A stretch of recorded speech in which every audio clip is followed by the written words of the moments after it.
Just about every 2 years, the planet Mars makes its closest approach to Earth, around 36 million miles.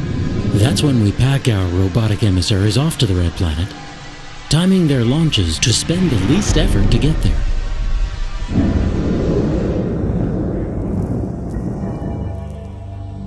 Some fly around it, snapping pictures.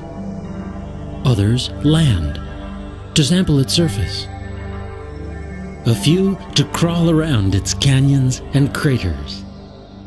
These probes may pave the way for human explorers, and perhaps permanent settlers, who will dig deeper still in search of answers to our most pressing question. Did Mars develop far enough and stay that way long enough for life to arise? And if so, does anything live now within Mars' dusty plains, beneath its ice caps? Or maybe somewhere underground? Mars does not give up its secrets easily. It's almost as if the little planet is embarrassed. Over a century ago, a few observers thought they saw clues that Mars is alive. In 1877, the Italian astronomer Giovanni Schiaparelli noted markings, which he saw as a latticework of lines. He called them canali in Italian, meaning nothing more than shallow channels in English. American astronomer Percival Lowell found the lure of these features irresistible. He saw Schiaparelli's channels as artificial canals. He speculated that they carried melting snow from the poles to the dry interior. After all, on Earth, the Suez Canal had recently opened to ship traffic. The Panama Canal was beginning to be dug. The Martian canals, Lowell said, were built by a sophisticated society confronting an environmental catastrophe on the grandest of scales. Those Martians, he thought, must face an urgent choice: move water across vast arid regions or perish on an increasingly dry planet. As the 19th century gave way to the 20th, Lowell took his case to the public in a series of best-selling books, and the public responded with questions. Who were these Martians who had the means to remake an entire planet? Some offered schemes for making contact. Giant mirrors would flash greetings, light beams, mental telepathy. Many astronomers grew deeply skeptical, but Lowell's vision of a harsh yet Earth-like planet endured in the public's imagination. That vision was dealt a harsh blow in 1964. The Mariner 4 spacecraft ventured in for a closer look, and what it saw looked like the moon. 3 more Mariners followed. They found huge dormant volcanoes, the deepest and longest canyon in the solar system, but not a trace of life, present or past. In the mid-1970s, 2 lander-orbiter robot teams named Viking took up residence on Mars. Maybe the Martians were just hiding, so the Vikings tested the soil for signs of life. But all the evidence from Viking told us Mars is not only barren, but in fact hostile to life. It's no wonder Martian air temperatures range from minus 20 degrees Fahrenheit to down below minus 200. It's also very, very dry. If all of the water vapor in Mars' thin atmosphere fell as snow, it would make a layer of frost not thicker than your fingernail. On Earth, impact craters erode over time from wind and water, and even volcanic activity. On Mars, they can linger for billions of years.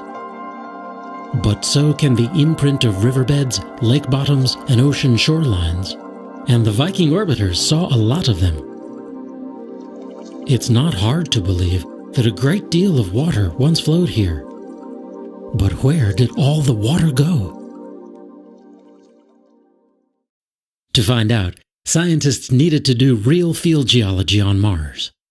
They needed rovers. traveling robots with tools and instruments. In 2004, the heroic twin rovers, Spirit and Opportunity, bounced down and drove off, ready to roam the red planet.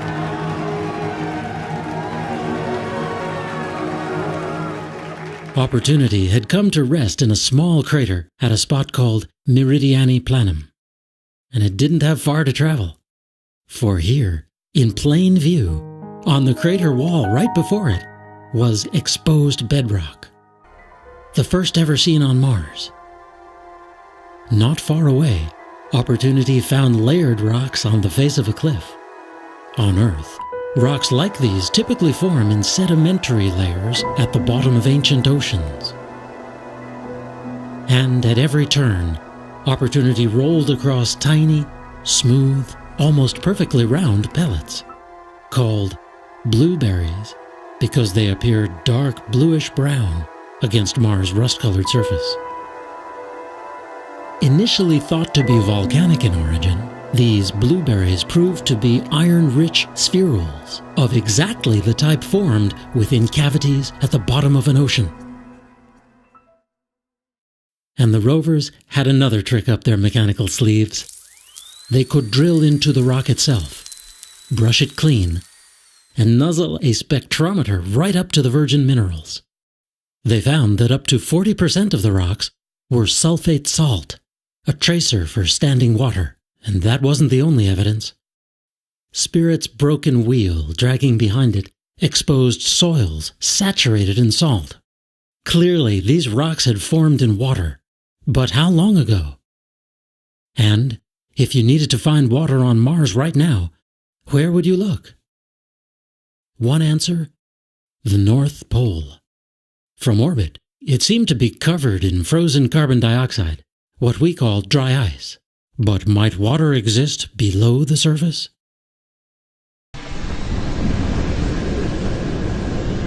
Enter Mars Phoenix, a lander that arrived near the North Pole in early 2008. Phoenix used rockets, not airbags, to touch down in what appears to be the floor of an ancient ocean. The lander's descent thrusters blew away the top layer of soil, and Phoenix snapped some pictures. It sure looked like ice. The mission's managers instructed the robot to conduct a simple experiment.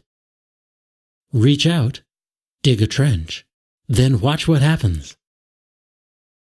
As expected, clumps of white stuff appeared. A couple of days later, it was gone, vaporized. That means it can't be salt, or frozen carbon dioxide, which is stable in the cold, dry temperatures of the Martian pole. So it had to be water, the first ever directly seen on Mars. In fact, Phoenix probably saw droplets of liquid, salty water form and merge on its legs. And there are other indications that the North Pole was actually warm enough in the recent past for water to become liquid. Beginning in November of 2006, the Mars Reconnaissance Orbiter flew over the pole, sending out radar pulses to peer beneath the surface. These data have revealed that the ice cap, just over a mile thick, formed in a succession of layers as the climate alternated between warm and cold.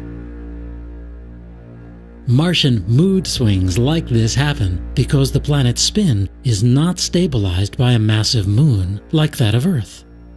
Mars can really wobble, with one pole tilting toward the sun for long periods. Whatever water's here now is tiny compared to what once was. There's a growing body of evidence that early in its history, Mars was on track to become positively Earth-like. But something went horribly wrong. Not long after its birth, the planet's molten interior welled up to spawn volcanoes and hot springs, spewing gas that formed an early atmosphere. As the atmosphere thickened, carbon dioxide began to trap heat from sunlight. In other words, the classic greenhouse effect. Temperatures rose high enough to allow liquid water to flow on the surface. What then caused these waterways to evaporate and the planet to grow cold and dry? In search of the answer, the Mars Global Surveyor spacecraft was brought down to a low altitude, and it made an intriguing detection. MGS documented the presence of a small magnetic field emanating from the planet. It's incredibly weak compared to that of Earth. Our magnetic field is generated by molten rock deep in Earth's core that rises and falls into a huge region below the outer crust called the mantle. That has turned our planet into an electric dynamo. The rising and sinking motion within, combined with the spinning motion of the planet, generates a strong magnetic field.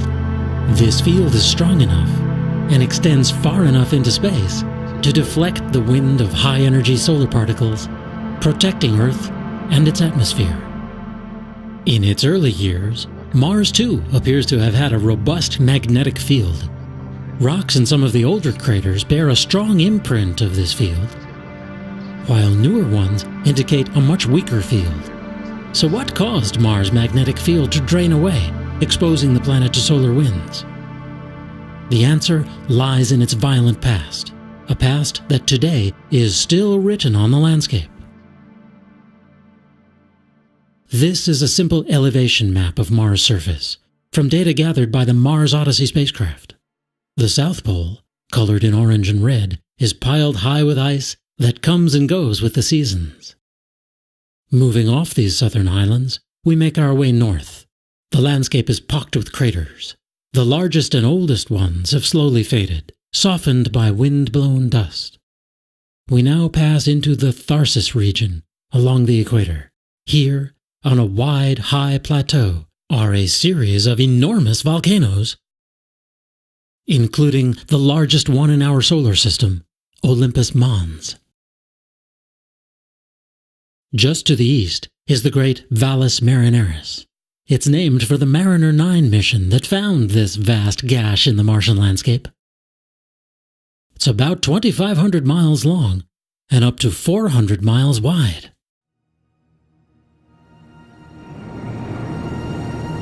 Dust devils sweep along the plains above it.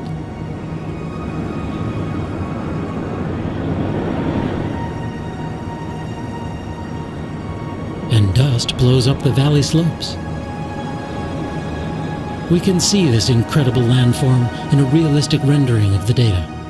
Giant landslides have caused the walls to slump off and pile onto the valley floor. Feeding into this valley, a maze of side channels. Scientists think these and other tributary features were formed when water underground flowed into the main basin and the land above collapsed. Wider parts of the canyon are regarded as possible landing sites for human missions. They offer flat surfaces and possibly access to liquid water that may remain below the surface even today. From the layers of rock that line the canyon walls and layers of dust on the canyon floor, future science prospectors can fill in the details of the planet's history. The theory is that the great Valles Marineris formed early in Mars history as the planet cooled. Its huge sides were ripped apart as the Tharsis region, just to the west, began to rise up. But there seems to have been another, much larger event that changed Mars' course forever. Travel north, down the slopes of Mars' great volcanoes. The elevation drops as we dive into what appears to have been an immense ocean, with this vast basin in the north. And the very high elevations of the south, Mars is a lopsided planet. And here's why. Early on, when the solar system was young, Mars was apparently hit by at least 15 large asteroids. One of them was large enough to turn most of Mars' northern hemisphere into one huge impact feature.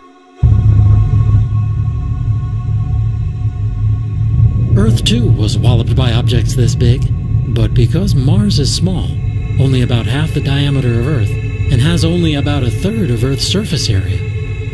The effect would have been much more profound and long-lasting.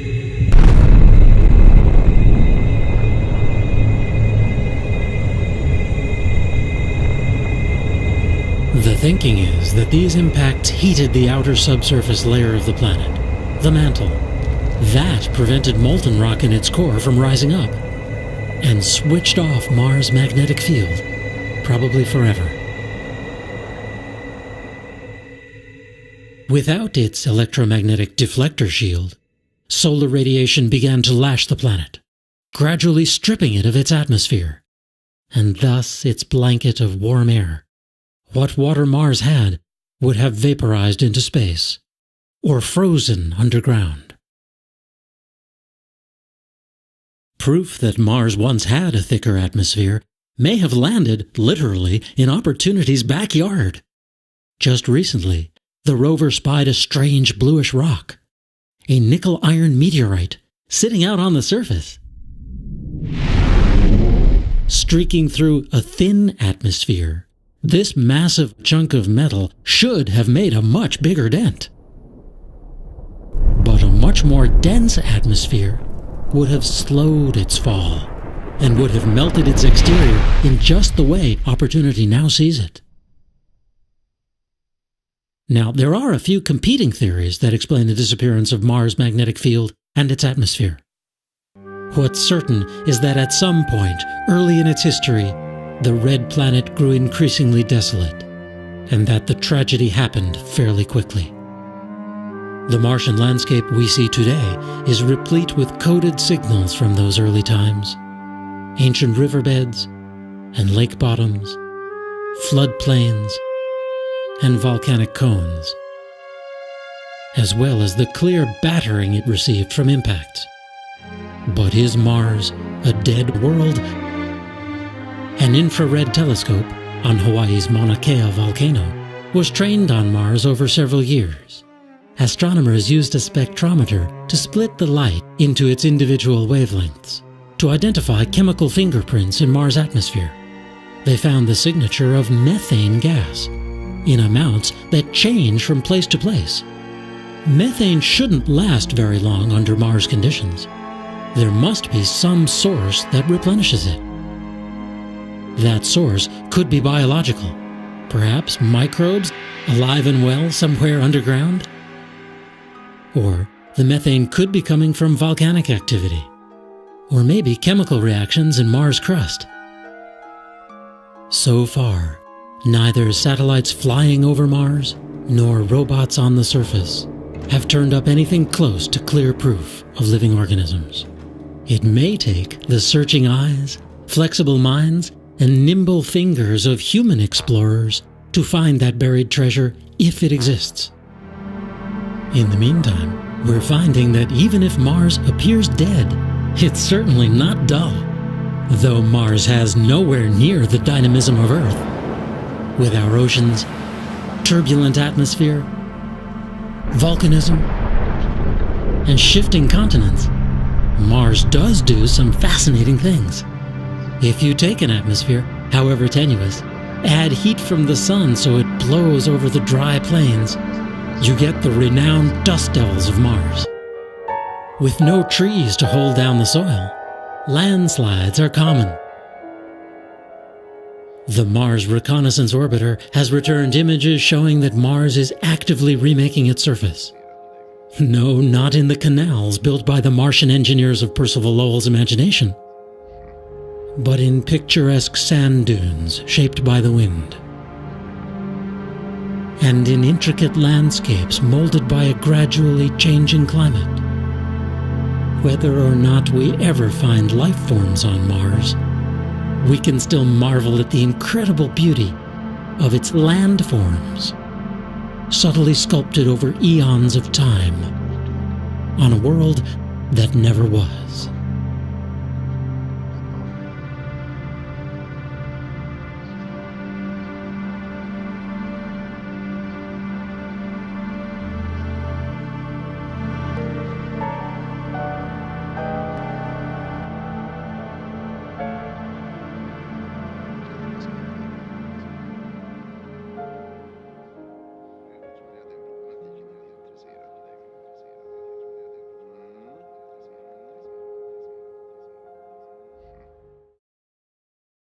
Giovanni Schiaparelli noted markings, which he saw as a latticework of lines. He called them canali in Italian, meaning nothing more than shallow channels in English. American astronomer Percival Lowell found the lure of these features irresistible. He saw Schiaparelli's channels as artificial canals. He speculated that they carried melting snow from the poles to the dry interior. After all, on Earth, the Suez Canal had recently opened to ship traffic. The Panama Canal was beginning to be dug. The Martian canals, Lowell said, were built by a sophisticated society confronting an invaders who will dig deeper still in search of answers to our most pressing question. Did Mars develop far enough and stay that way long enough for life to arise? And if so, does anything live now within Mars' dusty plains, beneath its ice caps? Or maybe somewhere underground? Mars does not give up its secrets easily. It's almost as if the little planet is embarrassed. Over a century ago, a few observers thought they saw clues that Mars is alive. In 1877, the Italian astronomer environmental catastrophe on the grandest of scales. Those Martians, he thought, must face an urgent choice: move water across vast arid regions or perish on an increasingly dry planet. As the 19th century gave way to the 20th, Lowell took his case to the public in a series of best-selling books, and the public responded with questions. Who were these Martians who had the means to remake an entire planet? Some offered schemes for making contact. Giant mirrors would flash greetings, light beams, mental telepathy. Many astronomers grew deeply skeptical, but Lowell's vision of a harsh yet Earth-like planet endured in the public's imagination. That vision was dealt a harsh blow in 1964. The Mariner 4 spacecraft ventured in for a closer look, and what it saw looked like the moon. 3 more Mariners followed. They found huge dormant volcanoes, the deepest and longest canyon in the solar system, but not a trace of life, present or past. In the mid-1970s, 2 land. Just about every 2 years, the planet Mars makes its closest approach to Earth, around 36 million miles. That's when we pack our robotic emissaries off to the red planet, timing their launches to spend the least effort to get there.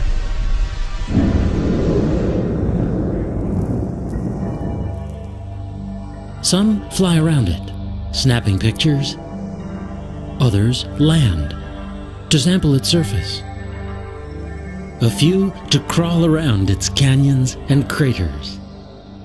These probes may pave the way for human explorers, and perhaps permanent settlers.